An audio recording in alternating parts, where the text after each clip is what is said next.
Ini terkait dengan kita mengadakan sayembara untuk menemukan aib dengan nominal 500 juta. Gimana nih Bang tanggapan? Kita bikin sayembara Untuk menemukan aib dengan nilainya 500 juta. 5 juta rupiah. Sayembara menemukan AF. Bagus, 5 juta kan cukup buat nyari seorang AF kalau di Indonesia ya. Jadi ya bikin 5 juta. Ongkos nyarinya kan 100 juta tuh. Paling tuh kan sisa 400 masih untung. Masih untung kalau pakai ilmu bisnis sih masih untung nyari AF. Cuman kan nyarinya di mana gitu. Jadi terus yang menemukan siapa? Apakah yang menemukan orang pribadi? Orang pribadi menemukan terus nggak ada gunanya juga. Tapi nggak ada gunanya. Kalau yang menemukan penyidik atau polisi, si AF ini ya punya nilai hukum, punya namanya penyidik kan, mencari begitu kalau dibutuhkan kan, jadi punya nilai hukum. Tapi kalau orang biasa mencari yang nggak punya nilai apa-apa, habis cari ketemu pun orangnya hilang lagi juga kan, susah lagi. Jadi sayembaranya jadi kayak sia-sia kan. Kita nanti bilang, wah udah orang udah ketemu belum? Udah bang, di sini orangnya, buni kita orangnya di sini nih, ketemu di sini. Ya habis ketemu orangnya hilang lagi, terus gimana? Mau dikasih duitnya kan enggak.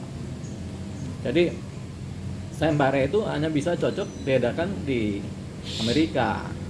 Amerika sayembara negara yang mengadakan, karena negara untuk kepentingan hukum. Tapi kalau sayembara ini kan kalau yang ada orang swasta kan bukan untuk kepentingan hukum, jadi nggak punya nilai. Kalaupun ketemu juga orangnya lepas lagi, ketemu tuh orangnya, habis itu ngilang lagi ya nggak ketemu lagi. Jadi sayembara hukum itu adanya di wilayah-wilayah negara-negara di Amerika, negara-negara federal ya di Amerika ya, itu sayembara. Di Inggris juga ada, tapi kalau di Indonesia nggak dikenal tuh sayembara oleh pemerintah Indonesia, oleh penegak hukum Indonesia tidak dikenal sayembara itu. Makanya kalau ada orang swasta mengadakan sayembara juga nggak punya nilai. Bagaimana mengeksekusinya? Karena orang pun setelah ketahuan ada di sini kan nggak bisa dieksekusi untuk persoalan hukumnya oleh swasta kan. Jadi ya nggak akan ada dibayar. Mana udah ditangkap belum? Kan begitu. Kalau orang ketemu kan harusnya dibawa ke penegak hukum nih orangnya kan begitu kan. Tapi kan ini nggak bakal begitu.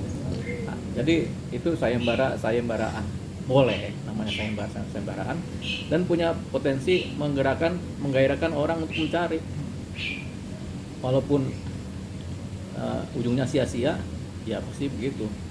Tapi kalau sayembara gini tuh buat seseorang itu makin ketakutan nggak sih Bang? Paling kan seperti ya banyak orang yang pasti berlomba-lomba untuk menemukan dia gitu. Ya orang kalau salah itu, kalau ada yang nyari pasti takut kalau orang salah. Tapi kalau orang nggak salah ya dia nggak bakal takut. Nah kalau AF ini kemudian menghilang kan kita nggak tahu kepentingannya apa, karena dia salah atau karena dia memang nggak mau diganggu begitu. Kalau dia salah berarti kan dia menghilangkan diri, kayak Harun Masiku menghilangkan diri kan. Nah, tapi kalau dia kita belum tahu kalau dia salah atau dia nggak mau diganggu. Siapa tahu dia memang nggak mau diganggu gitu. Nah ini kan soal itu tadi kan soal Peggy yang dibilang belum berterima kasih ke Kang Deddy Mulyadi. Dan itu tanggapannya seperti apa? Peggy belum berterima kasih kepada, maksudnya belum ketemu Suwan lah bahasanya. Oh ya, apakah Peggy belum berterima kasih kan kita nggak tahu. Siapa tahu terima kasihnya diam-diam dalam hati. Nah, atau memang setiap terima kasih ini kan nggak harus dipublikasikan. Jadi kita nggak tahu tuh, siapa tahu si Peggy udah terima kasih tapi dalam hatinya terima kasih ya semuanya kan gitu kan, itu urusannya Peggy. Nah kalau dia belum temu dengan Deddy, nah ini persoalan lain. Misalnya Deddy pengen ketemu Peggy, kemudian Peggy-nya nggak mau ketemu, nah ini persoalan lain kan. Apakah ada seperti itu kan kita belum tahu juga. Ini kan persoalan adat, ada persoalan adat, ada persoalan adab. Jadi kalau orang udah dibantu, pada umumnya yang dibantu ini berterima kasih kepada yang membantu. Nah, berterima kasih ini selayaknya disampaikan langsung kepada yang membantu. Jadi ya Peggy semestinya berterima kasih kepada yang membantu, siapapun yang membantu, termasuk Deddy Mulyadi. Nah, kita berhenti dulu. kan nanyanya ke si Peggy bukan ke kita, kenapa nggak bisa Peggy kan gitu. Jadi begini, memang adabnya orang yang dibantu itu kemudian menyampaikan ucapan terima kasih terhadap orang yang membantu, itu udah seharusnya. Nah, apakah si Peggy sudah datang ke si Deddy Mulyadi, kita nggak tahu, tapi kabarnya Deddy Mulyadi mau datang ke Peggy. Nah, kalau itu kan udah bagus tuh. Yang ngebantu malah mau datang kepada yang dibantu, yaitu si Deddy Mulyadi mau datang ke Peggy. Nah, persoalannya sekarang apa? Apakah ada kendala Pak Deddy Mulyadi datang ke tempatnya Peggy? Kalau misalnya Peggy mungkin nggak sempat ke tempatnya, ya tapi nggak mungkin juga ya, masa seorang Peggy nggak mau ke tempatnya Deddy Mulyadi, apalagi terbuka kan? Ya anggap aja lah si Deddy Mulyadi mau datang ke rumahnya Peggy. Itu ada persoalan tidak? Ada. Kalau nggak ada persoalannya, datang aja Deddy Mulyadi ke tempatnya Peggy. Tapi kalau misalnya ada halangan, ini kan kabarnya nih, ternyata Peggy dilarang untuk ketemunya Deddy Mulyadi ya. Kalau udah begitu ya sebenarnya mungkin bukan salahnya Peggy, tapi salah orang yang melarang, gitu. Seharusnya ya dia kan dibantu, ya dia setidak-tidaknya adabnya mengucapkan terima kasih Pak Deddy Mulyadi sudah membantu saya, gitu. Nah, kalau ada pengacaranya si Peggy juga, terima kasih Pak Deddy sudah membantu kami, sehingga kami juga bisa menang perkara, ya, itu bagus. Tapi sampai sekarang kan kita belum dengar ucapan-ucapan terima kasih, baik dari Peggy maupun dari si kuasa hukum maupun keluarganya. Nah, kan si Deddy Mulyadi membantu, ya harusnya ada ucapan seperti itu. Atau kalau Deddy Mulyadi mau datang ke tempatnya Peggy, ya diterima sebagai silaturahmi, diterima aja. Ya Pak Deddy, terima kasih sudah datang ke tempat kami kan terbuka untuk Pak Deddy. Itu kalau itu terjadi. Dan kita sama sekali nggak tahu apakah Deddy Mulyadi yang nggak mau datang ke rumahnya Peggy atau Peggy yang nggak mau menerima si Deddy Mulyadi, begitu. Kita kan kemungkinan Deddy Mulyadi mau datang ke tempatnya Peggy tapi nggak diterima, atau Deddy Mulyadi nunggu Peggy datang ke tempatnya Deddy Mulyadi, gitu, untuk ucapan terima kasih. Nah, ini kan saling tunggu-tungguan.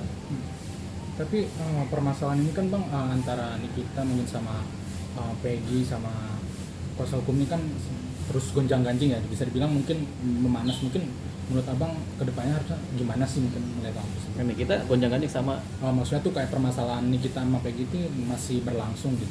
apa masalahnya itu ya? Yang dibilang kan Nikita masih bilang kalau Peggy tuh harusnya menemui Deddy Mulyadi gitu kan. Terus bisa dibilang kuasa hukumnya, kata Nikita, kuasa hukumnya Peggy gak punya adab gitu. Nah itu makin memanas lah bisa dibilang gitu. Ya. Gimana sih Bang?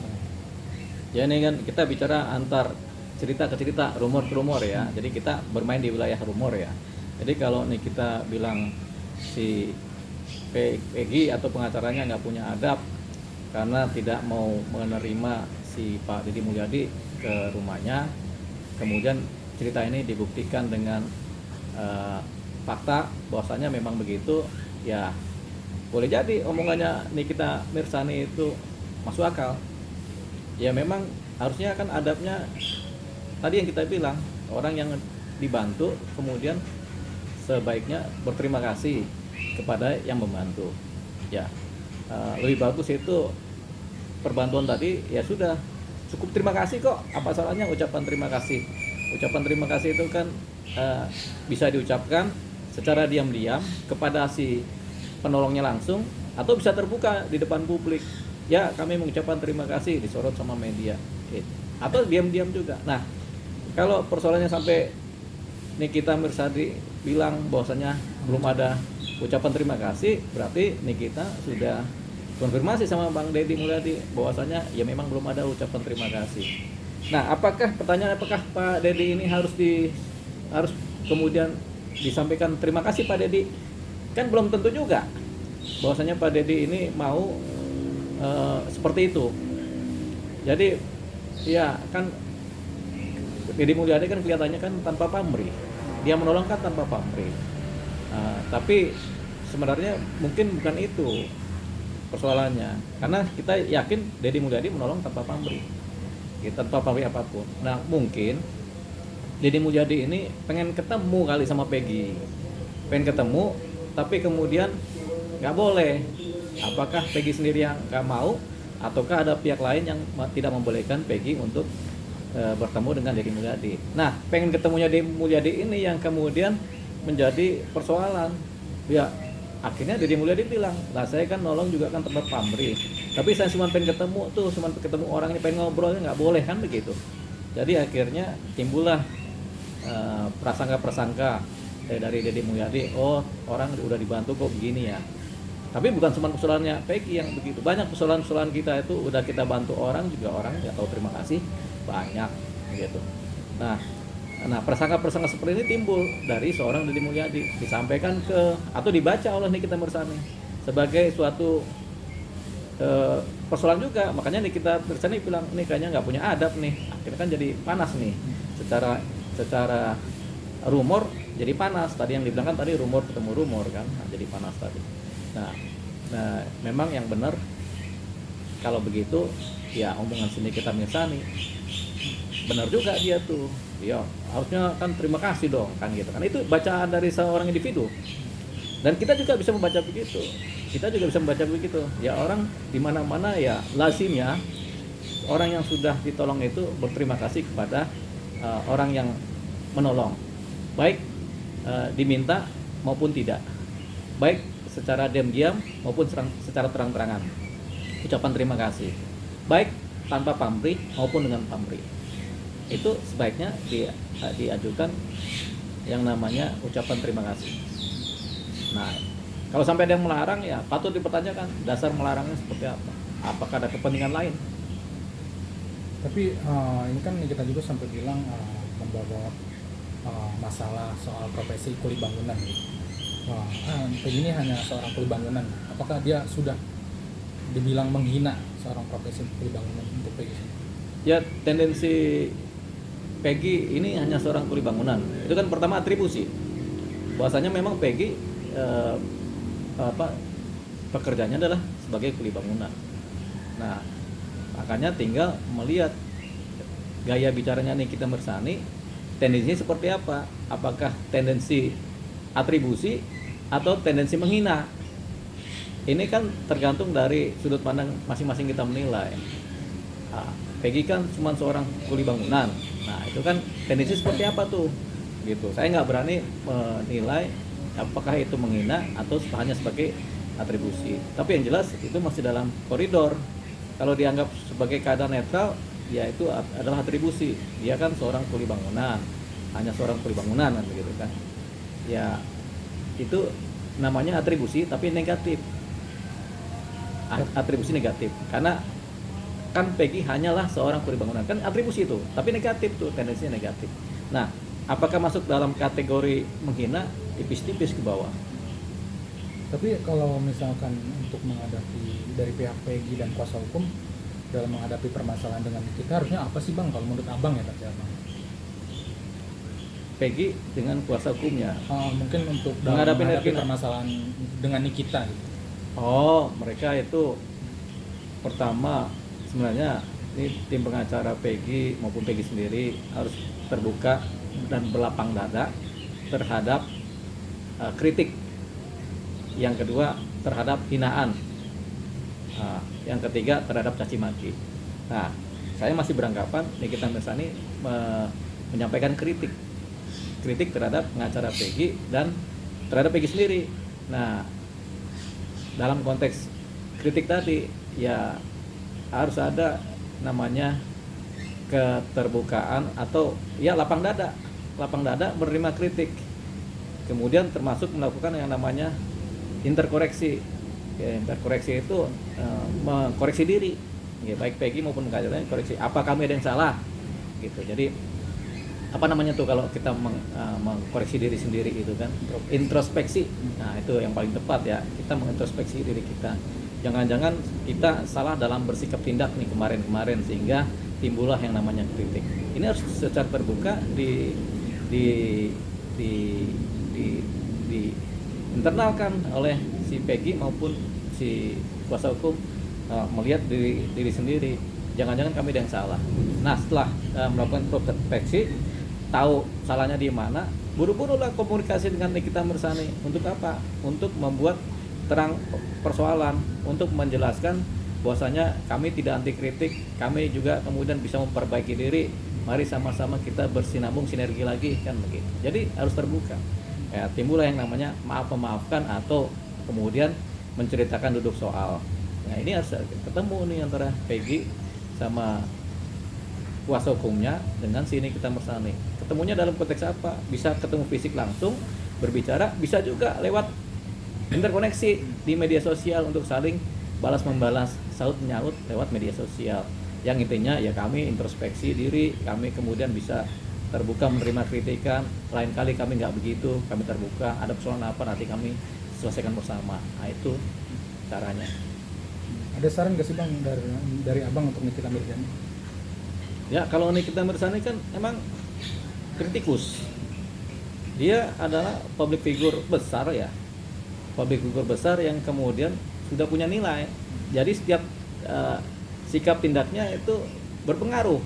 Itu disebut sebagai influencer kelas besar ya. Makanya kita beranggapan ya biarkan aja Nikita Mirzani begitu. Karena dia kan kadang-kadang banyak juga menghasilkan hasil yang positif dari kritikan dia. Dulu kan dia kritik si ini begini, dan memang faktanya juga kan akhirnya masyarakat terpengaruh lewat ininya dia. Jadi kita beranggapan dia sebagai kritikus. Jadi ya pas-pas aja Nikita Mirzani, yang nggak usah dirubah, dia punya kebiasaan begitu. Ya kan sekarang kan dia juga lebih beradab, artinya lebih menata kata-kata, menata sikap tindak secara baik dengan gaya yang tetap nggak berubah dari gaya kritiknya kan, dari gaya ininya kan, tapi lebih dari zaman dulu kan. Usia juga berpengaruh, makin tua dia kan makin kemudian bijaksana. Nah ini dia tetap sebagai kritikus dan mulai mengarah ke bijaksana lah dia kan. Nggak kayak dulu. Kalau dulu sih kita bisa baca tuh wah, macam-macam yang dikerjakan ya, tapi ya udah biarin aja dia begitu Nikita Mirzani. Karena perlu orang-orang seperti Nikita. Untuk apa? Ya untuk mengkritik semuanya. Yang jelek-jelek, kadang yang bagus-bagus juga dikritik, yang jelek-jelek juga dikritik. Namanya juga kritikis. Tapi dari abang ada saran nggak buat Peggy dan kuasa hukum mungkin selain tadi yang disampaikan? Ada tambahan? Oh iya, kan tadi udah tuh. Ya harus terbuka, lapang dada, introspeksi. Kalau ada salah, minta maaf. Kalau kemudian sekarang ternyata kami nggak bisa terhadap kritiknya Nikita Mirzani, ya nggak apa-apa juga. Ya kalau begitu ya sudah, putus yang namanya kongsi silaturahmi kan. Jadi bisa juga defense. Kan ada yang namanya terbuka, ada yang namanya defense. Kalau defense ya, emang siapa Nikita Mirzani itu? Kan pasti ngomongnya begitu. Ngapain dengerin Nikita? Kan begitu juga. Nah, tapi sebaiknya sebagai orang yang dulu jatuh, kemudian ditolong, kemudian ini, dia harus pintar-pintar membawakan sikap tindak dan adab begitu. Sebaiknya sih ya lapang dada, introspeksi, kemudian kalau ada salah minta maaf.